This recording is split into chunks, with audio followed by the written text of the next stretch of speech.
Global media represents the borderless, instantaneous flow of information and entertainment via digital platforms, effectively turning the world into a single connected community. Its positive impacts are evident in the revolution of communication, fostering international collaboration, and how awareness is accessible to anyone with internet right now.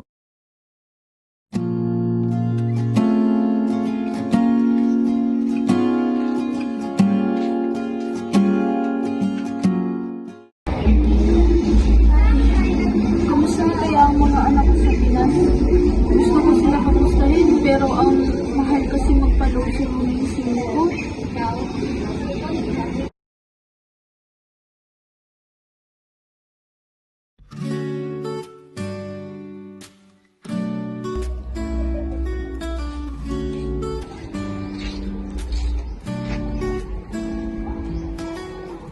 Kamusta na kaya ang pamilya ko sa Pinas? I-chat ko kaya sila? Ah, naka-on ang wifi sa bahay sa ganitong oras. Mabuti apat tawagan ko sila.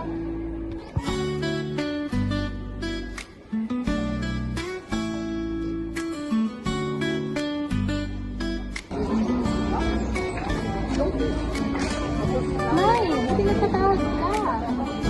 Okay lang naman po kami dito, Nay. Ikaw dyan. Ito, maayos lang din. Alam mo ba?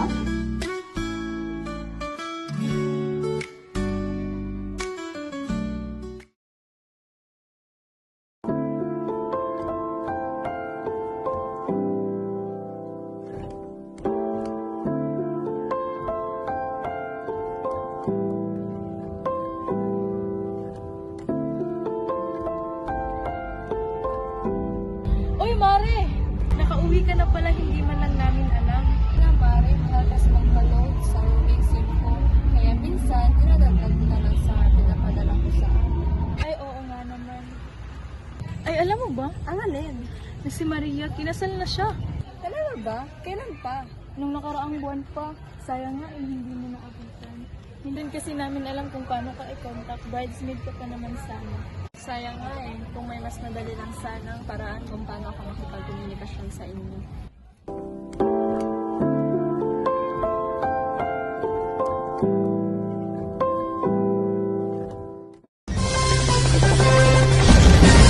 Niyanig ng magnitude 7.1 na lindol ang Moro Gulf sa Mindanao kaninang umaga. Base sa ulat ng PHIVOX, dakong alas 10:13 nang tumama ang lindol sa kanluran ng Kalamansig, Sultan Kudarat.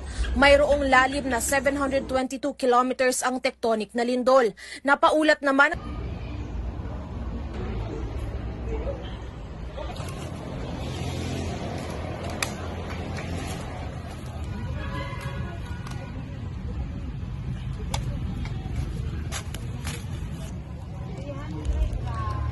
Tay, nakita ko sa balita na kasama ang lalawigan natin sa mga apektado sa lindol.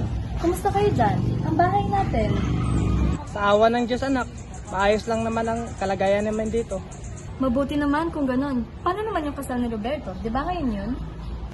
Yun nga eh, napospon ang kasal nila dahil sa lakas ng lindol. Nako, sayang naman. Di bale, kakamustahin ko na lang din sila. Kampante na akong ayos na kayo. Sige tay, alis na muna po ako.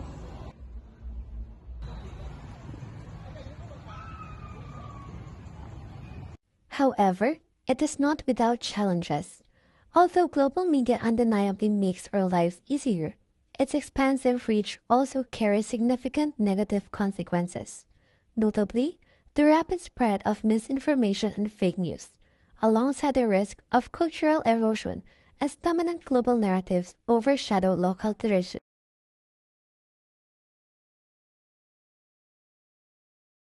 Radyo Pilipinas Report. Kumpiyansa ang National Economic Development Authority o NEDA na magiging growth driver o magpapalago sa ekonomiya ng bansa sa 2023 ang digitalization at turismo. Ito sa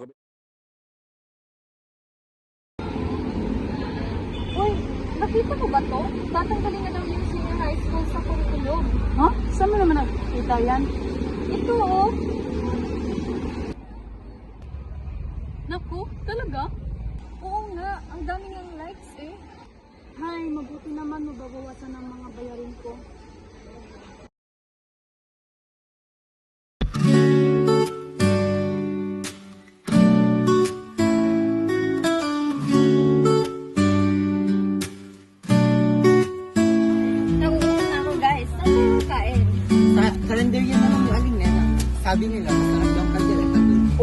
Nabibili pa nila masarap din ang pansinan nila.